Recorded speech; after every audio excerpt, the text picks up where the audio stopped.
অনেক নামাজি লোক দেখবেন নামাজ পড়তে পড়তে কপালে কালো দাগ ফেলে দিচ্ছে, বাসায় বউয়ের সাথে খারাপ আচরণ করে, খিটখিটে মেজাজের, প্রতিবেশীর সাথে শুধু ঝগড়া, কলিগদের সাথে ঝগড়া, মারামারি, দুঃসম্পর্ক, এরকম আছে না? নাই বলেন, আছে না? কিন্তু নামাজি, অনেক বড় হাজি, একদিনও কোরআন তেলাওয়াত মিস হয় না।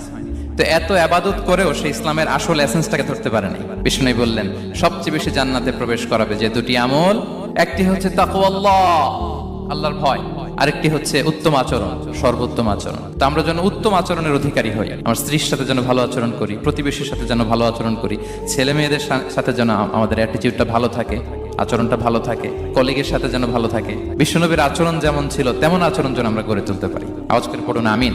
সুনানে আবু দাউদের এক বর্ণনা বিষ্ণু ইসলাম বলেন, খুব চমৎকার একটি হাদিস, মনোযোগ দিয়ে শুনুন। তিনি বলেন, আনা যাইনুন বিবাইতিন ফি রাবাদিল জান্নাতি লিমান তারাকাল মিরাআ ওয়া ইন কানা মুহিক্কান। আমি ওই ব্যক্তিকে জান্নাতের আঙ্গিনায় একটা ঘরের গ্যারান্টি দেই যে ব্যক্তি তর্ক করা